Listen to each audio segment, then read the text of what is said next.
그러면 지금부터 어떻게 특검을 대비하고 그리고 그 진행 과정은 어떻게 되는지에 대해서 자 아까 본 굉장히 긴 위원장이었는데 네. 그에 대한 소개를 한번 받아보기 위해서 특별히 모신 갑자기 오신 손님 네, 본인 인사 한번 들어보도록 하겠습니다. 네. 안녕하십니까. 저는 지금 더불어민주당 검찰독재정치탄압대책위원회 이름이 좀 깁니다. 네. 네, 위원회에서 기획위원장 맡고 있는 박성오라고 합니다. 환영합니다. 자, 이력은 우리가 화면을 통해서 좀 쭉 보고 있는데 이제 출신 지역부터 시작해서 네. 네, 뭐 학교 그리고 그동안 그 걸어오신 이력들에 대해서 중요한 거 몇 가지 좀 소개 좀 해주세요. 어떤 분이신지 아직 모르는 분도 있으니까. 예. 저는 뭐 역순으로 얘기하면 네. 지금 이제 당에서 활동을 하고 있고요. 네. 그 전에는 저 문재인 대통령님 모시고 5년간 이제 청와대에서 근무를 했습니다.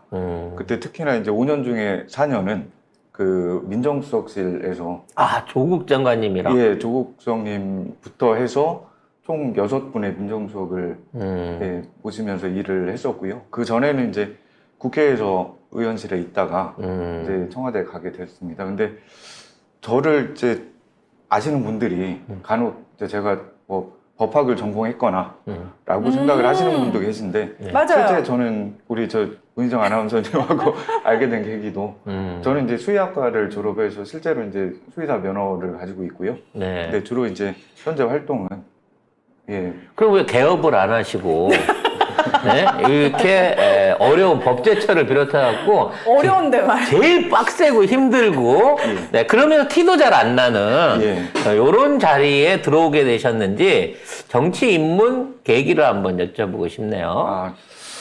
저는 이제 수의학과를 졸업하고 지금 마이크 나오고 있어요? 네. 네. 수의학과를 졸업하고 처음에는 이제 그 수의 분야에서 일을 했습니다. 근데 그때도 임상보다는 네. 그 뭐 수의 관련 제도나 정책과 관련한 일을 하다가 자연스럽게 이렇게 이제 국회 쪽에 자주 가게 되고 그러다가 이제 그 백원우 전 의원을 개인적으로 좀 의리가 있는 사람이라고 생각을 했는데요. 네. 왜냐하면 그 노무현 대통령님 장례식 때 그 뭐 본인한테는 그게 또 되게 선거 때 사실 마이너스가 됐습니다만 그 이명박 전 대통령께 그 강력하게 항의를 하다가 이제 경호처 직원들한테 제지를 당하는 그 과정을 보면서 저는 개인적으로 이 사람 참 의리가 있는 사람이네 라고 생각을 해서 기회가 된다면 좀 돕고 싶다. 예, 이제 그게 계기가 돼서 시흥에서 이제 선거를 좀 도와드리고 그러면서 이제 국회에서 일을 하게 됐습니다. 네. 자, 조국 장관님 나 꼭 물어보고 싶어. 청와대 근무하실 때 민정수석실에서 일을 하시면서 뭐 민정수석실 뭐 하는지는 뭐 간단하게 설명을 주시는데 그때 조국 장관은 어떤 상사였는지 그 당시에 어떤 수석이었는지 그걸 좀 물어보고 싶어요. 세호 장관님이 띄엄띄엄이지만 송작가 TV를 보신댔거든요. 그러니까. 그럼 지금 우리 성호쌤이 죄송해요. 제가 수의사쌤들을 자꾸 쌤이라고 불러서 성호쌤이라고 부르거든요. 우리 성호쌤이 제대로 얘기할 수 있을까요? 해야지.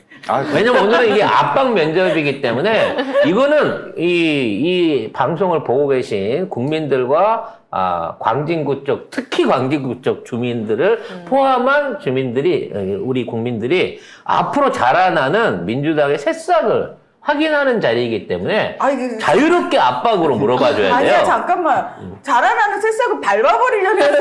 괜찮습니다. 잘 밟아야 뿌리를 내려요. 웃잘하지 않아요. 말씀해 주세요. 어떤 청와대 생활 하셨는지. 예, 그 민정수석실에서는 간단하게 말씀드리면 흔히 말하는 이제 권력기관들이 주 이제 업무 파트너고요. 그렇죠. 그리고 특이하게도 권력기관이라고 하는 곳들이 대부분은 그 첫 글자가 이제 기역자로 시작이 됩니다. 네. 그러니까 우리 흔히 검찰, 국정원, 그렇죠. 뭐 이런 식으로. 뭐 감사원, 그러네. 권익위, 경찰, 그러네요. 국세청. 지금 열거된 그 기관들이 이제 민정수석실 소관 기관들입니다. 이렇게 외우니까 쉽네. 쉽다. 그럼 그런 막강한 기관들을 사실상 관리하고 통제하고 감찰해야 되는 예, 위치에 그렇죠. 있으셨잖아요. 그리고 이제 정부 초기에는 가장 큰 과제는 이제 권력기관 개혁이 맞아요. 가장 큰 과제였죠. 네. 그래서 처음에 시작됐던 거는 이제 국정원의 국내 파트, 그러니까 우리 뭐 소위 말하면 이제 그 국내 정치에 관여하는 그 뭐 정치 공작을 하는 그 파트를 없애는 일부터 시작을 해서 네. 그 다음에 이제 검찰 경찰 간의 수사권 조정, 그 다음에 검찰 개혁, 그 다음에 기무사 해편, 그러니까 기무사도 마찬가지로 그때 이제 뭐 사실상 민간 관련된 감찰 완전 예, 없었죠. 그렇죠. 네. 예. 그러다 보니 이제 기무사도 그때 이제 해편이라는 용어를 써서 그러니까 기무사를 해체하고 다시 만든다 해서 안보지원사령부로 다시 이제 설치하는 작업을 했었죠. 그래서 그런 부분들 조국성님이 계실 때는 주로 권력기관 개혁의 큰 틀을 디자인하고 추진하고 이제 잠깐만, 우리 손님 잘못 모신 것 같아. 그 권력기관에 지금 핵심에 계시다가 그 권력기관들 칼로 지금 치시던 분이잖아요. 손 작가 TV 위험해질 것 같은데. 아니 근데 그렇게 열심히 다 해놓은 게 예. 지금 와서는 다 도로 묵됐잖아요. 그런 원안으로 부분도 있죠. 돌아간 거 아니에요 지금? 그때 해놨던 어떤 예. 변화와 개혁들이? 그런데 이제 많은 분들이 아 그때 조금 더 왜 하지 못했냐. 맞아. 아니면, 네. 세게 왜 못했냐. 예. 근데 저는 그래도 많은 그 권력기관 개혁, 특히 검찰 개혁이라는 게 이제 한 번에 이제 1에서 100으로 올라갈 수는 없지 않습니까? 왜냐하면 그 검찰이 가지고 있는 그 많은 권한들을 분산시켜서 조정을 하려면 대표적으로 이제 검찰이 기소권, 영장청구권, 수사권 이 모든 걸 다 가지고 있었는데 그 중에 원래 이제 검찰이라 하면은 기소 여부를 판단하고 그렇죠. 공소유지를 하는 그 프로시큐터지 않습니까?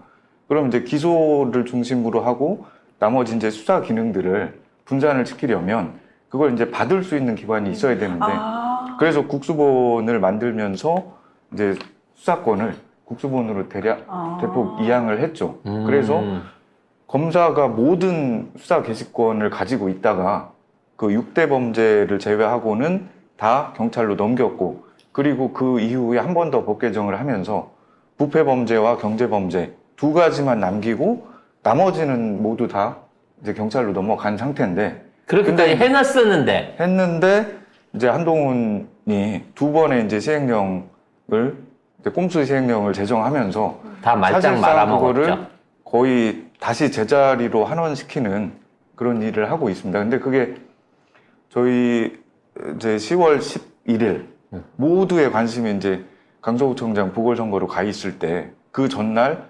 국무회의에서 그 수사준칙을 통과시키고 그것을 이제 11월 1일부터 이제 시행을 할 예정입니다. 아 꼼수가 예. 그때 있었군요. 예. 물론 이제 입법 예고는 8월 1일 날 했었고 그래서 저희도 이제 그 부분에 대해서는 좀 강력히 대응을 하자라고 했는데 이제 어느 순간 이제 기습적으로 국무회의 통과를 시켰습니다. 그래서 지금 그럼 이제 11월 1일부터는 검찰이 모든 수사권과 기소권을 독점하는 상황이 다시 시작이 되는 거군요. 예, 대표적인 이제 수사준칙의 독소 조항이라고 하면 그 검사가 가지고 있던 경찰에 대한 일반적인 수사 지휘권을 없앴는데 그걸 사실상 부활하는 내용도 포함이 돼 있고요. 그 다음에 가장 중요한 거는 이제 이른바 별건 수사. 그러니까 지금도 부패 범죄와 경제 범죄 두 가지에 대해서만 수사 개시권이 있는데 그 두 가지를 수사하다가 그 두 가지 이외에 다른 범죄 혐의가 있을 엮는구나. 때 다른 걸 붙여가지고. 네, 근데 그 전까지는 그걸 발견하더라도 그것을 경찰에 넘기도록 해놨습니다. 근데 그 조항을 조용히 뺐죠. 이제 그 얘기는 부패 범죄나 경제 범죄를 수사한다라고 시작을 해놓고 다른 게 보이면 본인들이 직접 수사하겠다는 얘기거든요. 그렇죠. 그러면 결국 모든 별건 수사가 다시 가능해지는. 저는 그래서 얘기를 들으면서 지난 5년간 그렇게 열심히 사실은 이렇게 일을 좀 차근차근 원칙적으로 해야 되는 게 맞는 건데 워낙 이 윤석열 정권이 무도하게 말도 안 되는 짓거리를 하니까 사람들이 상대 극부적으로 그럼 그 전에 너무 살살했고 너무 봐줬나라는 착각을 한 거예요. 사실은 그때 원칙적으로 한 게 맞았어요. 지금 윤석열 정부가 잘못하고 있는 거고 이건 반드시 탈이 나게 되는 거잖아요. 네. 근데 그 모든 것들을 지금 다 보셨잖아요. 이렇게 해놓으면 될 거야 라고 정말 나이브하게 생각했구나를 지금 느끼고 계신 거 아니에요? 그러니까 이 정도로, 그러니까 모법의 취지에 반하는 직접적으로 배치되는 시행령을 만든다라는 것은 지금까지는 사실 없었거든요. 그렇죠. 근데 그 정도 선을 넘어서까지 하리라는 건 사실 예상하기는 어려웠고요.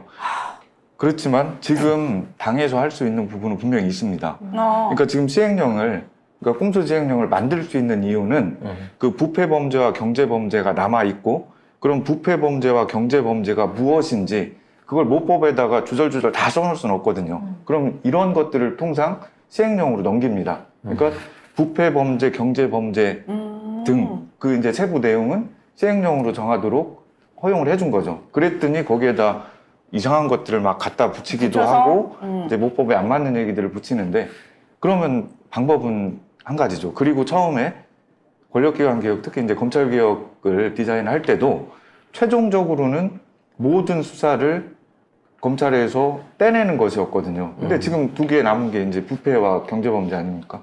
그러면 그 두 개를 자연스럽게 떼면 지금 이제 형소법과 검찰청법을 개정해서 그 남아있는 그 두 개만 삭제하면 시행령 제정 권한도 없어집니다.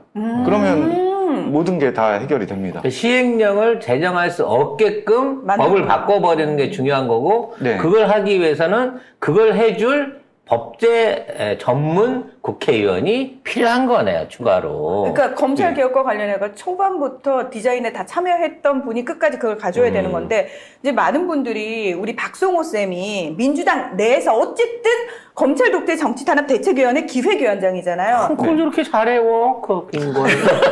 순서 한 번만 바뀌면 이상해지는데. 잘해야 돼요. 근데 그거를 이제 조금 이해가 안 되는 게 뭐냐면, 네. 우리 눈에 보이는 사람들은, 일을 하는 사람들은 직접적으로 의원들이잖아요. 네. 근데 그 의원들이 따로 있고, 지금 쌤은 의원이 아니에요. 네. 의원이 아닌데 기획위원장이란 말이죠. 네. 과연 이 관계를 어떻게 이해해야 될까? 아, 어떻게 해서 기획위원장이 되셨는지를 예. 설명해 주면 이해가 쉬울 것 같아요. 청와대 퇴직을 하고 같이 일을 했던 분들이 네. 주로 뭐 사실 이제 전 정부 인사들 중에 많이 수사를 받거나 기소되신 분들이 대부분은 저희가 밀접하게 같이 일을 했던 분들입니다. 특히나 이제 민정수석실에 계셨던 분들이 많이 좀 고초를 겪고 계신데요. 그러다 그렇죠. 보니 이제 청와대 퇴직 후에는 이제 보이지 않게 같이 연대하고 도와주고 이제 그런 부분들을 하다가 당에서 마침 이제 그 부분을 대응하는 위원회를 만들게 돼서 이제 여러 분들이 이렇게 추천을 해주셔서 기왕이면은 그 위원회에 들어와서 직책을 달고 일을 해라라고 해서 어차피 할 건데 뭐 안 보이게 하는 것보다는 네, 그래서 그렇게 참여를 하게 됐고요. 그리고 실제로 저희도 이렇게 보면은 물론 지금 이제 현역 의원님들도 뭐 활동을 많이 하시지만 당에는 이제 현역 의원이 아니더라도 원외 인사들이 또 많이 있습니다. 그런 분들이 또 당 일에 적극적으로 참여하고 또 당에서 그 직원으로 근무하는 또 고생 많이 하는 당직자분들도 많이 계시고. 그렇죠. 근데 주로 이제 많이 노출되는 것들은 현역 의원들이 많이 노출되지만 일은 뭐 다 같이 하고 있습니다. 아, 그러면 진짜 이거 민감할 수 있는 질문인데요. 네. 현역 의원들 중에서는 이재명 대표를 오히려 방해하는 사람들이 많단 말이에요. 네. 그러면 진짜 솔직히 당 내에 당직자분들, 정말 당 일을 하는 사람들은 이재명 대표 중심으로 똘똘 뭉쳐 있나요? 그 부분은 대표가 되실 때 당원들의 77.7%의 지지를 받으셨잖아요. 그렇죠. 그 순간 이미 그 당의 모든 의사 결정은 이루어졌다고 봅니다. 그래서 지난번 사실 저도 그 체포동의안 한 번 부결, 한 번 가결되는 과정에도 대략 한 뭐 37, 8분 정도가 이탈을 했는데 그건 매우 비겁한 행동입니다. 네. 그러니까 차라리 떳떳하게 나는 가결표 던지겠다. 나는 이런 이유 때문에 하겠다. 대신에 그거에 대해서 당원들로부터 정당하게 뭐 비판받고 평가받으면 되거든요. 근데 이제 더 음흉한 분들은 드러내지 않고 그렇죠. 예.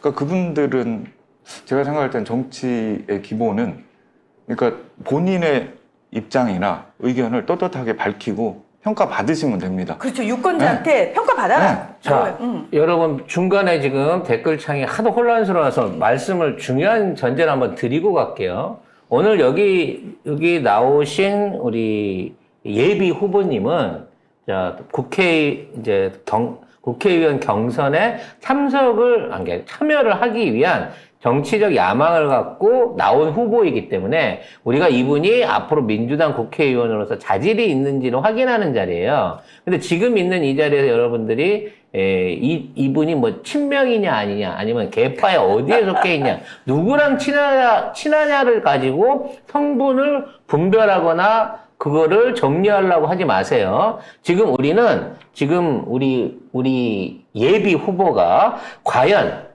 민주당을 위해서 그리고 앞으로의 의회의 정상화, 그리고 검찰개혁을 위해서 어떤 걸 할 수 있는지를 확인하는 자리라는 점이고요.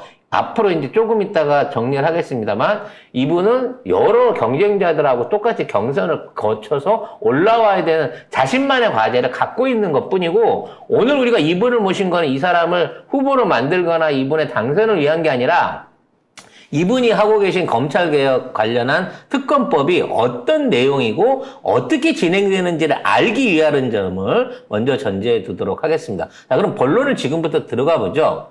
이번에 특검을 준비하고 계신 주로 앞으로 목표로 하는 게 어떤 내용들입니까?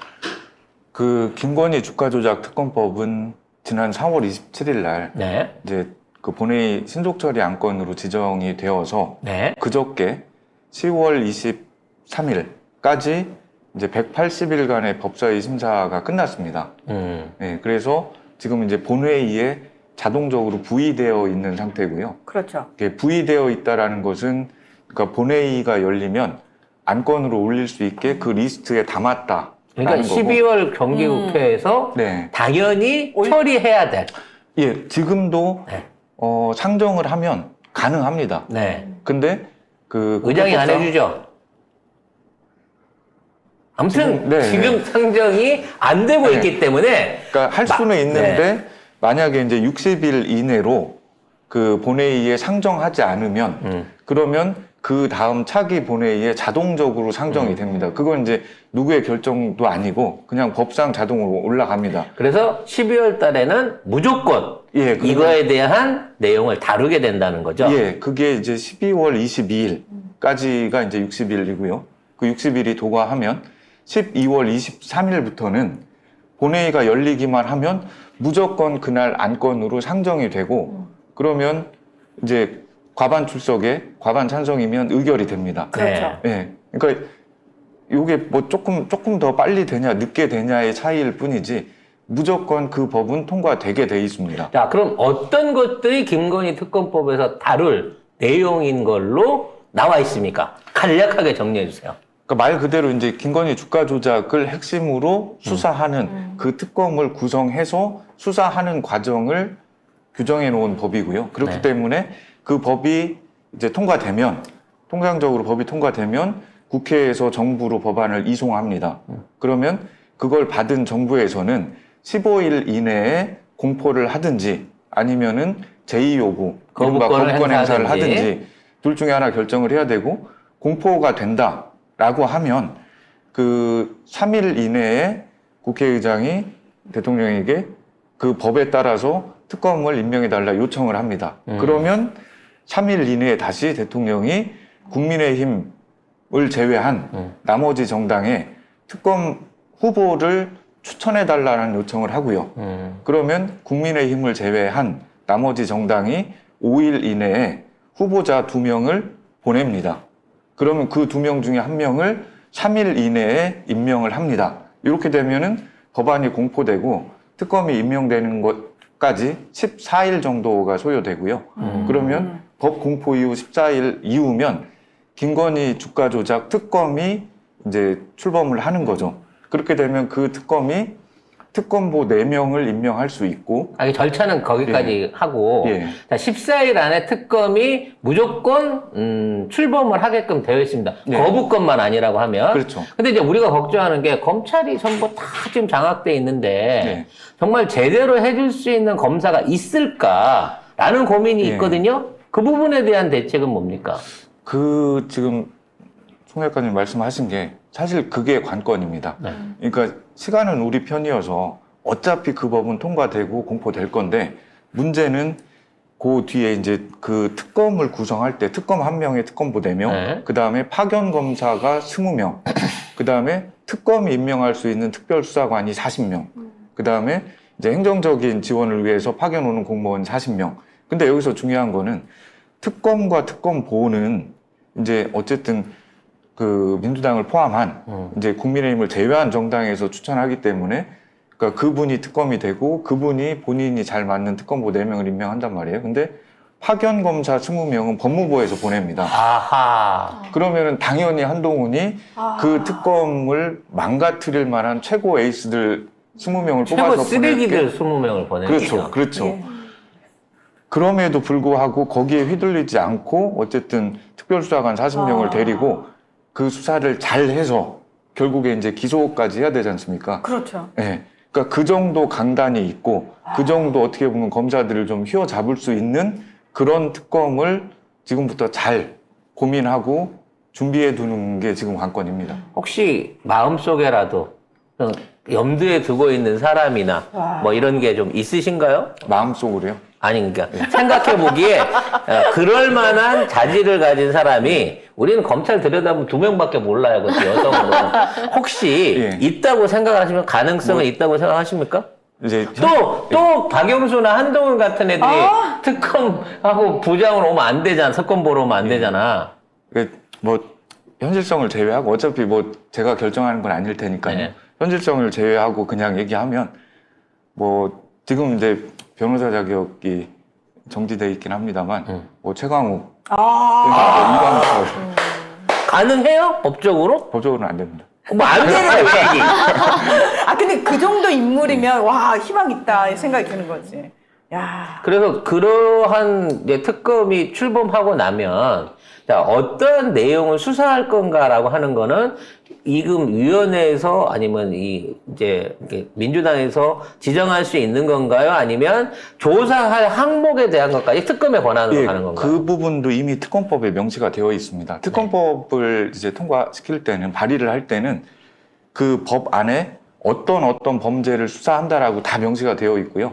거기에 보면 당연히 이제 1번은 김건희 이제 주가 조작 혐의가 1번이고 두 번째는 그와 관련된 사건입니다. 그러니까 그와 관련된 예, 사건까지. 그러니까 주가 조작 그러니까 메인 사건은 그때 이제 도이치모터스 그 주가 조작에 계좌가 이용되고 또 같이 공모했을 거라고 추정되는 뭐 문자가 오간 다음에 실제 7초 후에 본인이 직접 증권사에 그 주문을 하잖아요.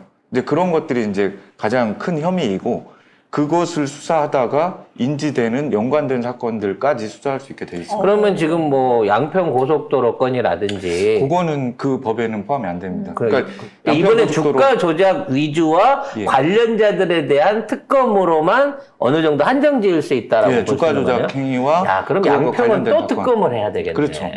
근데 이제 기존에 있는 그 조력자들이나 많은 그 사람들이 이미 실형을 받았거나 뭐 아예 받아서 복역까지 끝내버리고 난 사람들이 있단 말이에요. 네. 만일 특검에서 조사를 해갖고 추가된 혐의가 나오면 다시 처벌할 수 있나요? 그 동일 범죄, 그러니까 동일한 범죄, 동일한 행위에 대해서는 이미 그 판결이 됐고 대부분 유죄를 받았기 때문에 네. 그거 자체를 다시 재판하지는 못하는데요. 근데 그때 수사에서 드러나지 않았던 다른 혐의, 예, 그런 것들이 더 추가된다라면은 그분들도 추가 기소가 가능하죠. 근데 다른 사람은 이게 공범자들이나 정범은 다 추가 기소가 됐어. 네. 김건희는 조사도 안 했단 말이야. 조사를 안 했죠. 그러니까 이 사람은 확인만 되면 온팡지게 다 살아야 되는 거 아닌가요? 그렇죠. 지금 이제 공범들이 재판에서 대부분 다 유죄를 받았잖아요. 네. 그리고 그 행위 중에서도 이제 김건희 씨가 가담된 것들이 있단 말이죠. 그러니까 본인 계좌로 그 가장 대표적으로 우리 다 기억하는 3,300원에 8만 주 때려주셈. 네. 7초 후에 실제로 때렸어요. 그 주문을 본인이 직접 했습니다. 네. 그렇죠. IMP까지 확인했으니까. 예. 그래서 만일 김건희에 대한 협의가 확정이 되고 네. 이걸 갖다가 이제 고발했어. 그러면 네. 특검이 고발한 거를 네. 검찰이 또 손대거나 하지는 않는 거죠. 바로 그냥 그렇죠. 재판에 들어가는 거죠. 그렇죠. 그러니까 지금 이미 뭐 고발장은 들어있고 그 고발장도 예전에 최강욱 전 의원이 그 고발장을 냈었어요. 예. 저도 이제 이 김건희 주가 조작 특검법을 본회의 패스트트랙으로 해야 된다 이렇게 계속 뭐 떠들고 다닐 때도 그 앞전에 보니까 이미 그 고발장을 냈던 사람이 이제 최강욱 의원이었고 그래서 지금 특검을 진행하게 되면 뭐 추가로 고소고발장이 필요한 게 아니라 이제 기소 여부를 판단해서 그냥 바로 기소를 하는 겁니다. 그렇죠. 예. 검찰을 또다시 거칠 필요 없고. 네, 그렇죠, 예. 그렇죠. 그냥 기소를 하면 그대로 이제 재판이 진행이 되는 거죠. 그러면 거기서 구형을 받으면 뭐 법정 구속이나 이런 게 나오면 네. 지금 영부인의 자리에 있더라도 네. 바로 구속이 가능한 신분인 거죠. 김건희는. 그렇죠. 대통령을 제외하고는 그 대통령의 가족들은 전혀 그 뭐 어떤 면책권이 있거나 그렇지 않습니다. 아, 지금 많은 분들이 너무 조근조근 얘기를 잘해가지고 이해가 쏙쏙 된다라고 말씀하시는데 지금 지역이 어디시냐고. 제일 중요한 아. 걸 저희가 못 여쭤봤어요. 지역이 어디시냐고. 아니, 이제 우리가 회사에 지금 입사를 시키려고 하면서 네. 우리가 자질을 물어보는 단계에서 지금 입사 여부가 확인이 안 됐는데 네. 지역 얘기를 하는 거 좀 그래요. 하지만 나오셨으니까 자 구체적으로 예. 이와 관련된 이제 법을 준비하시고 이게 이제 진행이 되고 나면 네. 이제 앞으로 예비 후보로서 이제 경선에 본격적으로 준비를 하셔야 되는데 어느 지역에 출마를 예정하고 계신 건가요? 예, 저는 지금 광진구 갑 지역에서 준비를 하고 있고요. 네. 제가 아까 이제 수의학과를 졸업했다라고 했는데 저는 이제 건국대학교 수의학과에 다녔고 그리고 뭐 고향은 이제 충남 홍성입니다. 근데 보통 시골에서 이렇게 이제 대학을 오면서 올라오게 되면 서울이 다 익숙하지 않은 동네다 보니 그렇죠. 처음에 대학을 와서 살았던 그 동네가 어떻게 보면 이제 두 번째 연고지가 고향이 되는 되는 거군요. 맞아요. 맞아요. 그래서 이제 학교를 졸업하고도 이제 직장 생활을 하고 또 이제 뭐 아내를 만나고 결혼할 때까지 그러니까 그 동네를 계속, 떠나지 않고 계속 예, 살다가 그 후에 이제 이사를 했다가 최근에 다시 광진으로 갔습니다. 지금 광진구 갑의 현역 의원님이 예, 전혜숙 의원님이 현재 전혜숙 의원이 기억하시죠? 이재명 대표 단식하는 동안 그 새 과시하면서 북콘서트 크게 했다. 그래서 저희가 엄청 비판했던 그분입니다. 뭐 이낙연, 정세균 싹 동원해가지고 나 아니, 이만큼. 우리가 그걸 갖고 뭐 비난하고자 하는 생각은 없어요. 그냥 생각이 없는 사람은 어디나 있을 비난 안 한다고 그랬는데 왜 이래. 아무튼 그래서 이미 비난했는데 네. 그때? 그 지역 안에서 지금 출마를 해서 경선을 하셔야 되잖아요. 네. 경선에서 이길 자신이 혹시 있으시다면 네. 무슨 거 나는 여기서 뭐 20년을 살면서 그동안 쭉 지역 관리를 해왔다든지 네. 동기동창들이 많다든지 뭔가 동기동창들이 많다. 광진구에서 출마하고 하는 일종의 변이 있을 것 같거든요. 네. 지역 주민 이 중에 광진구 계신 분들이 있을 수 있으니까 예. 지역 일꾼으로서의 입장을 한번 얘기를 해주세요. 예, 그 이제 검찰 개혁 얘기를 제외하고 지역 얘기를 한다고 하면 제가 95년도에 건국대학교 수의학과에 들어와서 이제 학교를 다니고 졸업을 하고 그 후에 이제 직장 생활을 하면서도 계속 있었는데요. 제가 뭐 아르바이트를 그때 당시 참 여러 가지를 했습니다. 안 해본 아르바이트가 거의 없는데. 제가 알기로 수의학과는 거의 수업이 어떤 식이냐면은 한 강의실에 그 학년을 다 모아놓고 교수님만 바꿔가면서 하루 종일 수업하거든요. 그러니까 공부할 양이 너무 많아서. 네. 근데 거기다 아르바이트도 하신 거예요? 이수학점이 다른 과보다는 조금 많은 편이어가지고요. 그랬는데 어쨌든 제가 그때 성수동에 성수역 뒤편에 그때만 해도 성수역 뒤편이 그때 공장들이 거의 이제 거의 폐공장화 될 때인데 프레스 공장 많을 때는 네, 거기 이제 작은 인쇄 공장도 많고 가죽 공장, 뭐 신발 만드는 곳 이런 데도 가죽 많고. 많았다. 예. 잠깐 그걸 또 어떻게 아시지? 아니 그 서울에 옛날에 이제 광주에 제조업할 때 네. 공구류나 뭐 철판류는 영등포, 그다음에 그렇죠. 가죽류나 뭐 프레스나 합판 같은 것들은 이쪽 성수. 본드 붙이는 성수 이런 쪽에 많이 납품. 구죽 공장 했었죠. 많았습니다. 네. 가죽 네. 다르고. 근데 그때 제가 야식 배달을 밤에 이제 오토바이 타고 야식 배달을 했어요. 그 당시에도 그런 배달이 있었군요. 아, 그럼요. 예. 야식집은 다 배달이야 이 사람아. 그렇죠. 그래서 그때 이제 새벽에 배달을 하다 보면 그 공장에서 이렇게 또 주문을 할 때가 있습니다. 그렇죠. 가보면 밖에서 보면 불이 다 꺼져 있어요. 근데 어디 이렇게 뒤로 해서 계단으로 이렇게 올라와서 노크를 2번 해라 하면 이렇게 문이 열리는데 담배 연기가 이렇게 쫙 나오면서 마치 영화의 장면처럼 그 안에 사람들이 뭐 이렇게 바글바글 합니다. 그러니까 그때 이제 폐공장들이 좀 이렇게 도박장으로도 이용이 되고 제가 그곳에 배달을 갔던 경험이 있어요. 90년대 후반에 성수동이 그런 분위기였군요. 아, 그때는 지금처럼 이렇게 막 힙한 곳이 아니었어요. 전혀 아니었죠. 근데 그때에 비하면 지금 그때 당시 이제 광진구와 성동구를 비교하면 뭐 성동구를 뭐 평가 잘하는 건 아닙니다만 그때만 해도 광진구가 월등하게 좀 성동구보다 나았죠. 여러 가지 자원들이나 네. 인프라가.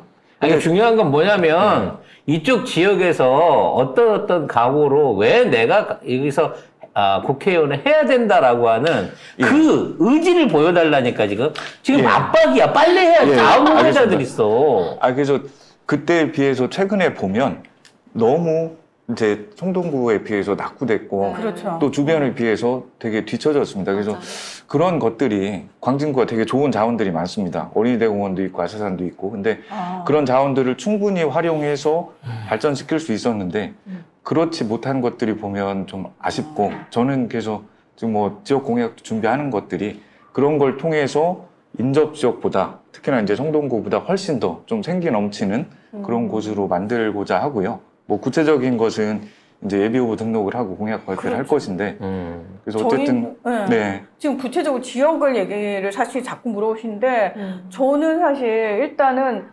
민주당 의원 중에 우리가 믿을 수 있고 우리 얘기를 계속 좀 들어주는 의원인지 그리고 이 사안을 잘 알고 관심을 가지고 뚝심 있게 계속 끌고 갈 우리 지금 보는 뭐 김용민 의원님처럼 이렇게 정말 잘하시잖아요. 그렇게 잘해줄 의원인지 일단 난 그것부터 좀 궁금하거든요.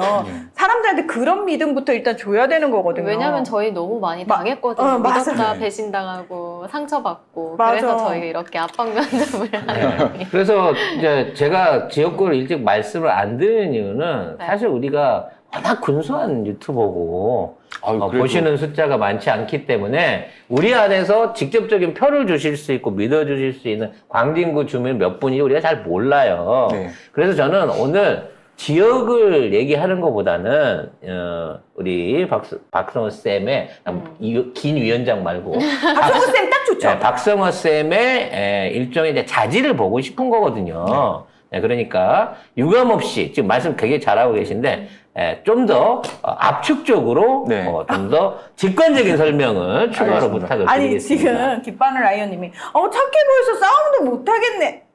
잠깐만요. 그러면 잠깐만 지금 우리 가장 강한 전투력을 가진 김용민 의원님이 못돼 보여요? 아니 우리 쪽에 못돼 보이는 사람이 없잖아. 그럼. 없어. 근데 다 싸움 잘해. 막상 쌈 붙여놨을 때 잘해야지. 그럼 이문정 검사님 못돼 보여요? 아니잖아. 세상 유하게 웃으면서 한동훈 부드럽게 말해요. 일진이래잖아.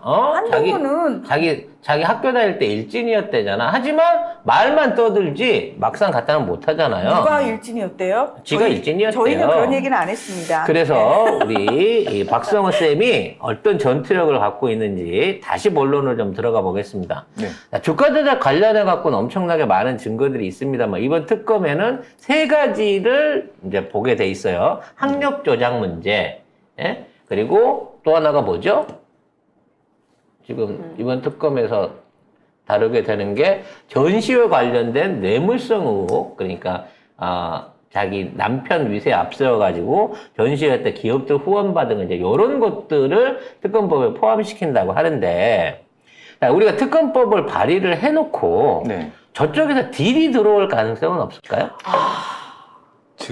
일단은 지금 이제 진행되고 있는 네. 뭐 12월 말이면 이제 통과될 네. 그 주가조작 특검법은 주가조작으로 한정돼 있고요. 네. 지금 이제 송 작가님 말씀하셨던 이제 다른 범죄 혐의에 네. 대해서는 추가로 특검법을 발의를 해야 됩니다. 해야 되는데 네.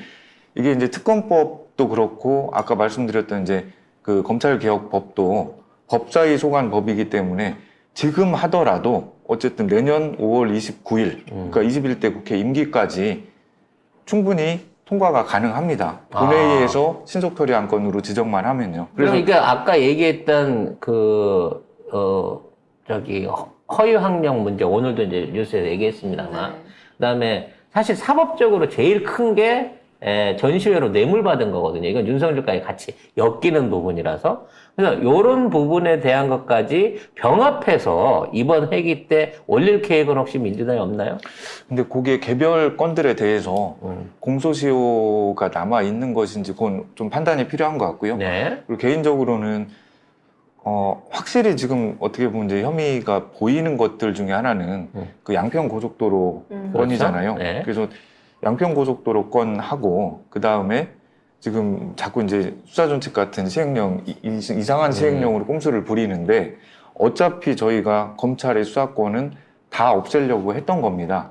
그러면 지금 남아있는 부패범죄와 경제범죄를 아예 지우는 형소법 개정안과 검찰청법 개정안 하고 양평고속도로 특검법 최소한 요 3개 정도는 11월 내로 11월 한 중순까지만 본회의 때 신속처리 안건으로 지정하면 어쨌든 내년 5월 29일 전에 통과시킬 수 있거든요. 여기까지만이라도 지금 했으면 좋겠습니다. 그러니까 그래서 이것을 양평이라도 난 더 했으면 예. 지금 했으면 좋겠다라고 예. 지금 말씀하시는데 저희 심정이 그런데 예. 저희가 느끼기에 민주당 의원님들이 세워라 내워라 하는 느낌이에요. 우리가 볼 때는 너무 그래서 네. 답답한 부분이 있는데 실제로 의원님들하고 같이 계속 회의하시고 얘기하시잖아요. 어떤 의원님들하고 지금 협업을 하고 있는 거예요? 정치탄압대책위에 소속돼 있는 현역 의원님들 한 40명 정도 되는데요. 네. 근데 물론 다 같이 회의를 할 수 없으니 그 안에 이제 운영위라고 해서 그 내부에서 또 직책을 맡으신 분들하고 이렇게 핵심 회의를 명분만 해봤습니다. 좀 불러주세요. 알고나 있을게. 지금 이제 위원장은 두 분이신데 네. 박범계 의원님하고 네. 박찬대 의원님이 이렇게 공동 위원장을 하시고 그 다음에 간사도 두 분입니다. 그 간사는 저 김승원 의원하고 김영배 의원께서 하시고 그 다음에 그 대책위의 대변인 역할은 김우겸 의원이 하시고 김의견 예. 의원님. 그래서 회의 때는 주로 그분들이 많이 이제 참여를 하셨고요. 그리고 또 다른 의원들도 이제 시간 되실 때 오시는데 근데 저는 사실 민정수석실에 있을 때부터 지금까지 보면 그 4년과 청와대 후에 지금 이제 당에 와서 일을 하는 1년, 합치면 이제 한 5년 정도 계속 검찰개혁과 관련된 일을 합니다만 저도 솔직히 아쉬울 때가 많이 있어요. 그렇다고 뭐 특정 의원들을 비난하고 싶진 않고요. 근데 선거 때가 되면 오히려 검찰개혁 얘기를 못 합니다, 당이. 지금도 저는 좀 11월 중순까지 강력하게 밀어붙여서 그 법안들을 좀 본회의 패스트트랙을 태웠으면 좋겠다라고 계속 떠들고 다녀요. 그러니까 김건희 주가조작 특검법을 떠들고 다닐 때처럼. 근데 이제 선거 앞두고 검찰개혁 막 이걸 세게 하면 중도층이 좀 싫어하지 않겠냐. 이런 얘기들이 당 내에서도 계속 그런 의견을 가진 분들이 있으니까요. 네. 그래서 그거는 제가 생각할 때는 오히려 밖에서 당원들 또 지지자들 우리 또 이렇게 좀 당원들한테 오피니언 리더 역할을 해주신 우리 송 작가님 같은 분이 강하게 해야 된다. 하시라. 아니 그냥 당원들 믿고 하시라. 그거 한다고 역풍 안 분다. 신중할 필요 없다. 라는 얘기들을 좀 더 강하게 해주셨으면 좋겠습니다. 그놈의 그놈의 역풍. 신중과 역풍. 네. 건물 안에 있으면서 뭔 바람을 그렇게 두려워하는지 모르겠어요. 아니 근데 진짜 너무 좀 답답하고 짜증이 나는 게 그런 지금 답답함을 느끼게 하는 의원들은 조중동을 보고 정치를 한다고 얘기하잖아요. 그래서 저는 그 박성호 우리 위원장님은 네. 사실 그 내부의 적나라한 현실을 보면서 그래 내가 의원이 돼야 되겠다라고 생각을 하신 특별한 이유가 있을 것 같아요. 사실 그 승질나서 내가 직접 하려고 그런 거 아니야? 지금 말씀하신 게 정답입니다. 승질나서 내가 직접 해야 되겠다. 네. 그리고 또 하나는요. 네. 같이 지금 어떻게 보면 검찰개혁을 해왔던 분들이 지금 더 이상 역할을 하기 힘든 상태가 됐잖아요. 네. 그러면 같이 하던 사람들이 누군가 또 이어가고 물론 이제 저도 더 이렇게 노출이 돼서 아직까지는 뭐 저한테 압수수색이 오거나 그런 건 없습니다만 이렇게 더 이렇게 노출이 되고 뭐 떠들고 다니면 올 수 있겠죠. 그러면 또 그 다음 누군가가 또 이어서 해야 될 것이고요. 네, 그래서 사실 지역에서는 이제 뭐 검찰개혁 얘기를 하면 아니 그거 동네에 표도 안 되는 거 왜 얘기를 하냐라는 얘기를 많이 들어요. 그러실 것 같아요. 근데 저는 동네에서는. 오히려 이렇게 나오면 불러주시면 사실 지역 얘기보다는 그냥 검찰개혁 얘기하는 게 익숙하고 그리고 정말 11월 내로 아까 말씀드렸던 그 세 가지는 꼭 좀 당이 했으면 좋겠습니다. 그래서 오늘도 이제 그 지역 설명이나 이런 걸 이전에 진짜 아까운 인재인 거예요, 이분은. 그러니까 이분이 의원으로서의 그 역할도 중요하겠지만 일단은 현재 그동안 지진하게 이어져 있는 게 문재인 정부부터 시작돼서 끊임없이 변곡점을 타고 됐다 안 됐다 하고 있는 이 검찰 개혁의 과정을 사실은 어느 장관이나 어느 민정수석이나 누구보다도 더 긴 시간 동안을 이거 하나만 매달려온 진짜 전문가인 거예요. 검찰개혁 그렇죠. 전문가. 진짜 전문가시죠. 어떤 의원도 장관도 법무부 장관도 민정수석도 이만한 5년이라는 기간 동안 이거 한 우물만 판 사람이 없어. 그러기가 쉽지 않으니까. 그래서 저는 이 분을 만일 이제 광진에서 뽑혀지게 된다면 광진 지역 주민들이 광진갑 지역 주민들이 국민들과 민주당을 위해 큰 선물을 하나 우리한테 던져주시는 그렇지. 거지만 만일에 진짜로 왜냐하면 이제 현재 워낙 또 오래 하고 있는 현역 의원도 있고 뭐 무조건 지금 예를 들어 경선에서 이긴다고 하는 공천 경선에 이긴다고 하는 가능성이 없기 때문에 이런 참 이게 미안한 질문이지만 네. 이번에 국회의원이 못 된다고 하더라도 네. 앞으로 뭐 다음 국회의원을 떠나서 지금 이와 같은 검찰 개혁을 위해서 나는 어떻게 내 역할을 수행하겠다는 각오를 좀 들어보고 싶어요.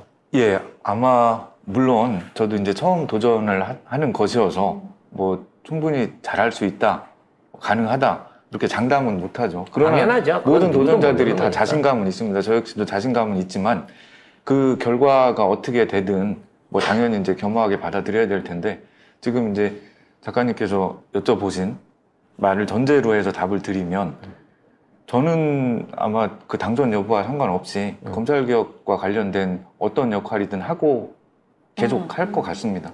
계속 할 개업하셔가지고 또 거기에 수의사쌤? 아니, 하는 아니. 거 아니죠? 아니. 임상수 의사 안 하실 거예요. 왜냐면 안 해봤죠? 안 만져봤지? 제가 솔직히 네. 청와대 있을 때도 네. 그 부속실에 있는 선배들한테 혹시 거기 이제 강아지들이 아프더라도 나한테 전화하지 마라. 진짜 큰일 난다. 밖에 계신 저 수의사분들한테 요청을 하시라. 왜냐면 제가 임상을, 그러니까 제가 진짜 뭐 책임지고 진료를 할 만큼 수준으로 트레이닝이 안 돼 있어서 지금도 물론 광진에 있는 동물병원에 그 소속이 되어 있긴 합니다. 근데 뭐 제가 자주 가서 진료를 하거나 제가 혼자 이렇게 막 실제 치료를 하거나 그 정도 수준은 못 되고요. 잘 아니, 됐네요. 근데- 이분이 돌아갈 다리가 끊긴 상태네. 네. 아니 근데 제가 솔직히 말씀드리면 서울대 수의학과에 제가 되게 친한 교수님이 있는데 그 교수님은 강아지 키우는데 와이프가 절대 안 물어본대요 교수님한테. 절대 안 맡기지. 그리고 그냥 동물병원 간대요. 그러면은 아니 엔젤이 어디 갔어? 막 그러면 동물병원 갔다고. 그러면 아니 뭐 나한테 좀 물어보기라도 아니 당신은 대동물이에요. 그러니까 큰 동물 중심이라서 산업동물. 모르세요. 아, 그러니까 이게 전문 분야가 있고 임상을 하신 선생님들은 딱 그 임상 반려동물 딱 위주로 하시고 이렇게 분야가 나뉘어져 있어요 내부적으로. 그래서 서울대 수의대 교수님도 절대 집에 있는 강아지도 함부로 진료하지 않는다. 예.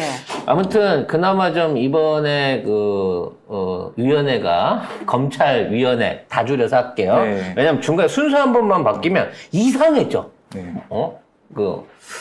이번에 검찰개혁을 위한 지금 위원회 박범계, 박찬대, 김영배, 김우경 의원님이 주요 자리를 맡고 있다는 거. 한 사람은 뺐는데 서운하다고 하지 마세요. 김승원 의원님은 김승원 잘 몰라 내가. 미디어 바우처 얘기하신 예, 의원님이세요. 아무튼 그래서 예. 이분들과 함께 일을 하신다고 하면 나중에라도 이제 이번 이 회기안에 걸맞는 성과를 내신다고 하면 굉장히 큰 어떤 그 공이 될 거라고 저는 생각을 해요.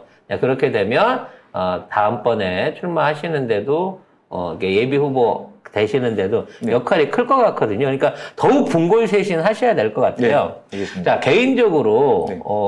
이제 많은 이제 법 전문가는 아니시지만 네. 지금 여러 분야 안에서 지금 국가의 기강이 무너지고 있고 이런 탈법한 조치들이 계속 일어나고 있는데 네. 법으로는 법을 제어하지 못하는 게 법으로는 법비들을 제어하지 못하는 거 아니냐. 결국 이런 법들을 아무리 해봐야 검찰이나 판사한테는 소용없는 거 아니냐라고 생각하시는 분들이 있을 거예요. 네. 그럼에도 불구하고 몽둥이가 아닌 네. 이와 같은 법으로 이 사람들을 단죄해야 하는 그 이유와 네. 명분에 대한 얘기를 마무리를 좀 해주시면 좋겠습니다.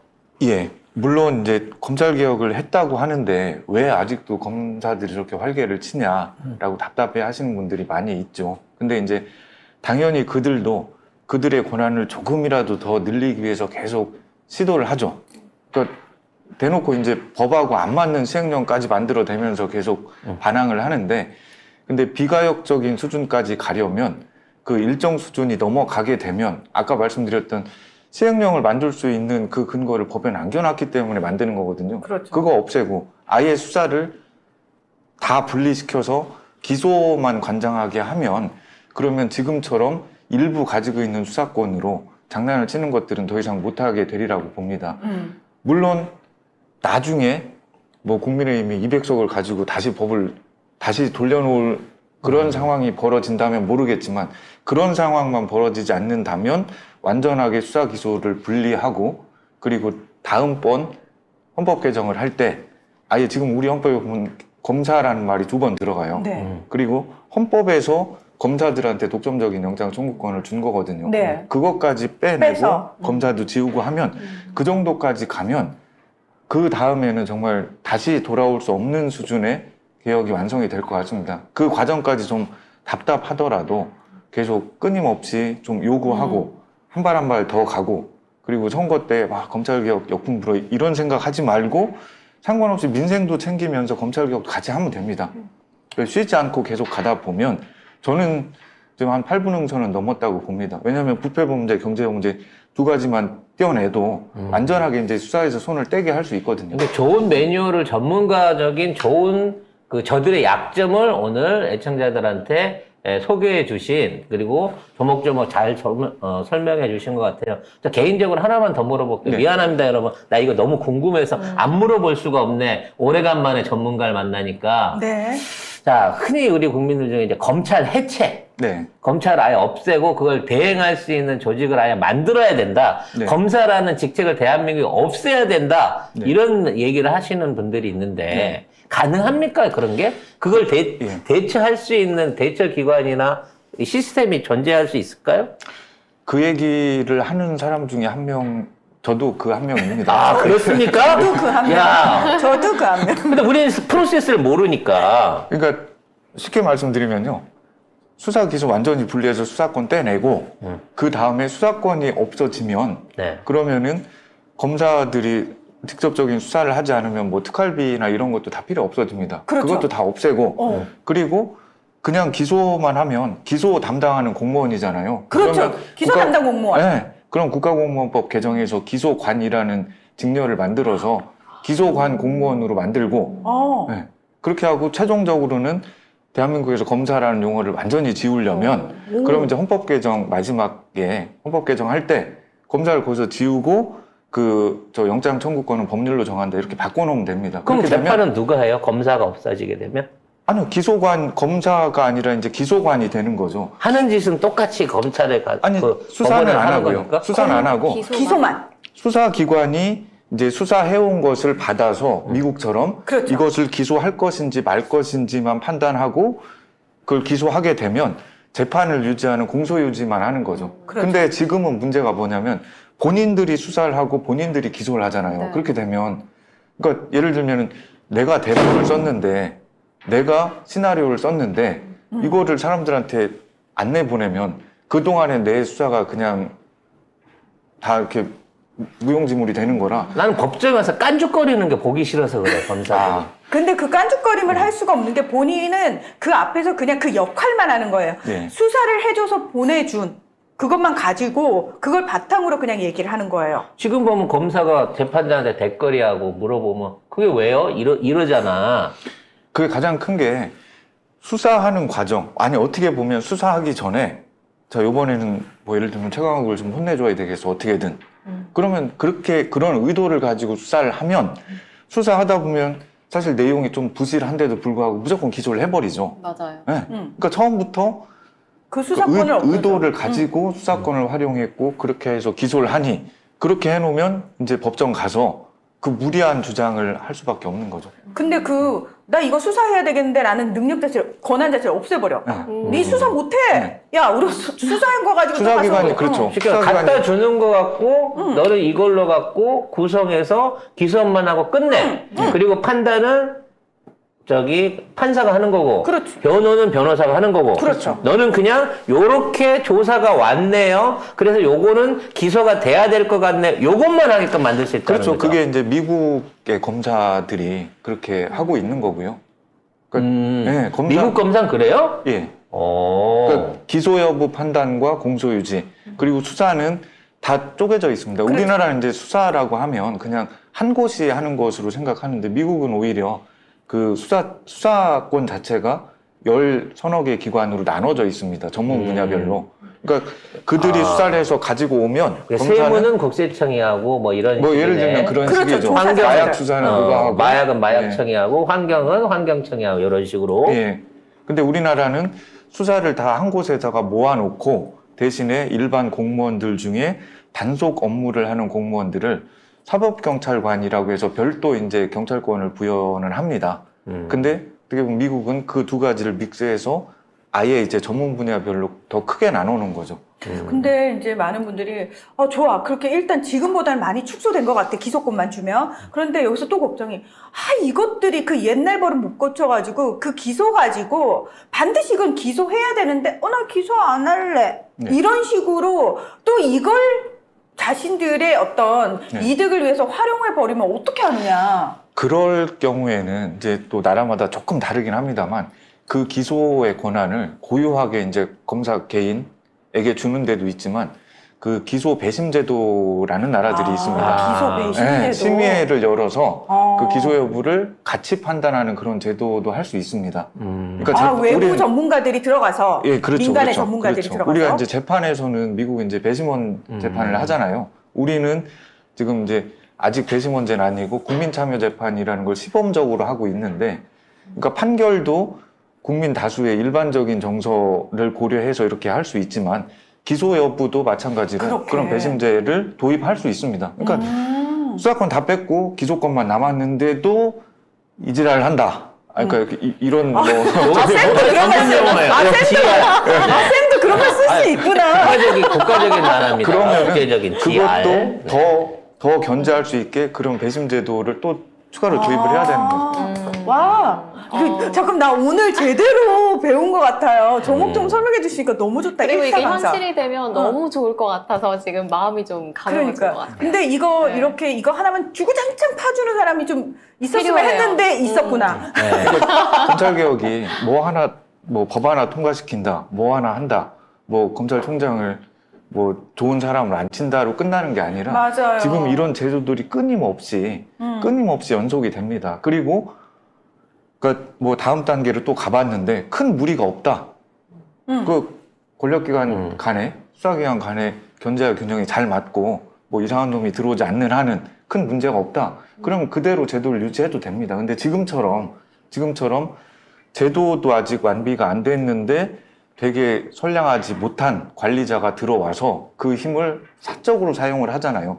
그렇기 때문에 자, 다음 단계 개혁을 더 가야 된다라는 사회적 요구가 있는 거죠. 그렇죠, 네. 그렇죠. 네. 맞아요. 선량한 사람이 들어와서 잘 했을 때는 우리가 이걸 굳이 개혁해야 돼라는, 또는 이게 어떻게 악용될 수 있는지에 대해서 생각을 못 하다가 선량하지 않은 놈이 들어오니까 이게 이런 맹점이 있었네를 우리가 확인하게 되는 거잖아요. 그러니까요. 그러니까 예를 들면은 뭐 조국 성우님께서 법무장관을 짧게 하셨지만 그때나 아니면 이제 추미애 장관께서 이제 장관을 하실 때 지금 한동훈처럼 뭐 검찰을 막 쥐고 흔들거나 막 이렇게 안 했지 않습니까? 근데 그게 원래 그래야 된다고 우린 상식적으로 생각했고, 한동훈 같은 법무장관이 나올 거라고 꿈에도 생각을 못 했으니까. 그러니까요. 그래서 그거를 시스템화 할 수 있는 개정과 변형을 가지면 우리가 이 땅에서 저 검사들이 지랄하는 전문 용어 이 지랄하는 꼬라지들을 안 볼 수 있는 나라를 만들 수 있겠다라는 가능성이 보이네요. 나는 성호쌤이 그 표현을 쓰니까 욕 아닌 줄 알았어요.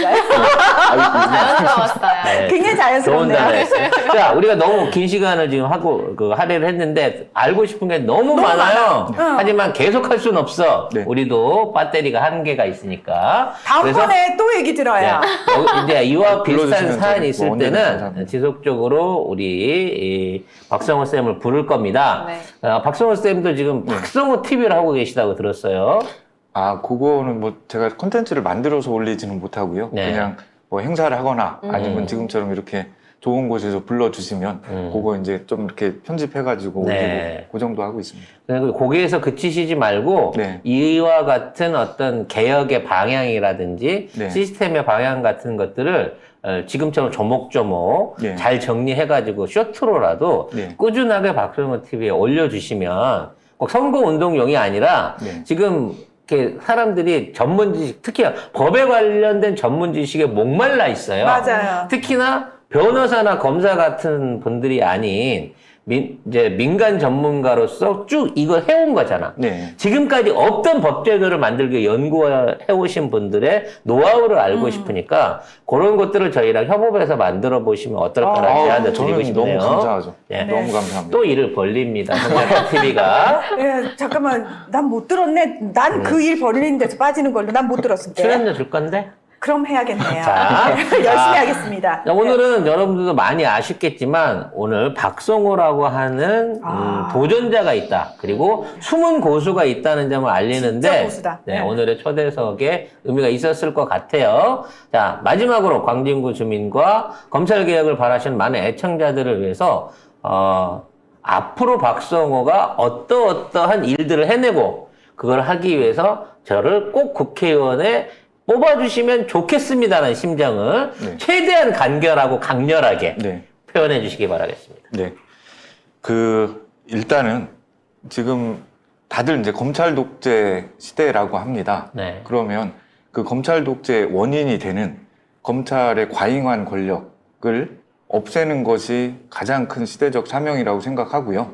정치인이라면 당연히 그 일에 투신을 해야 된다고 생각합니다. 그래서 정치적으로는 그게 저의 가장 큰 사명이고 두 번째 이제 지역을 좀 말씀드리면 아까 이제 그 아르바이트 했던 얘기를 길게 한 이유는 제가 처음 이제 젊은 시절에 광진에 왔을 때는 그만큼 뭐 자랑할 만한 동네였는데 지금 주변에 비해서 조금 낙후됐다. 예, 그래서 다시 예전 제가 젊은 시절에 봤던 그 광진으로 좀 만들고 싶습니다. 그래서 그 역할을 저에게 좀 맡겨주신다면 최선을 다해서 그렇게 하겠습니다. 광진구 갑 주민 아닌데 맡겨주고 싶다. 광진구 각 주민들을 붙들고 진짜. 도와달라고 부탁드리고 싶은 심정이네요. 정말 그렇습니다. 예. 자, 오늘은 여기서 광진갑에 출마를 목표로 하고 계시지만 그게 궁극적인 목표가 아니고 검찰 개혁을 하기 위해 5년간 음지에서 우리 모르게 음지는 아닌데 안 알려졌어. 그러니까. 열심히 진짜 체계적으로 어디 시위하고 이런 게 아니라 당과 민주당 안에서도 그리고 전문적인 위원회 안에서 위원장을 맡아서 진행을 하고 있을 만큼 이러한 역할을 하고 계신 분이 있다는 걸 오늘 처음 알게 됐어요. 따라서 이번 이 검찰 독재 추진을 해야 될 김건희 특검뿐만이 아니야. 궁극적으로는 우리가 얘기한 대로 이 지랄하는 것들을 없애버리는 맞아요. 목표가 이루어질 때까지 맞아요. 의원이든 아니든 최선을 다해서 노력해 주시기를 부탁을 드리고요. 네. 송작가 TV가 미력이나마 함께 할 수 있도록 많이 돕도록 하겠습니다. 지금 많은 분들이 반응이 너무 뜨거워요. 댓글 애청자 참- 여러분들도 많이 도와주시고요. 저는 보이질 않아서 네. 조금 있다가 까보면 구독자가 많이 늘었을 수도 있어요. 감사합니다. 송작가 TV와 콜라보하는 박성호 TV 안에서의 앞으로 법률 상식 그리고 각종 검찰 개혁과 또는 특검을 위한 중요한 정보들을 홍보할 수 있는 채널을 추가로 같이 열어가도록 하겠습니다. 악수 한번 하시죠. 네. 감사합니다. 잘 부탁드립니다. 감사합니다. 뭔가 MOU 맺는 현장 같았어요. 이런 게 MOU야. 네. 그런데 저희 한 화면에 안 담겨요, 지금. 그게 카메라가 안 돼서. 네. 상관없습니다.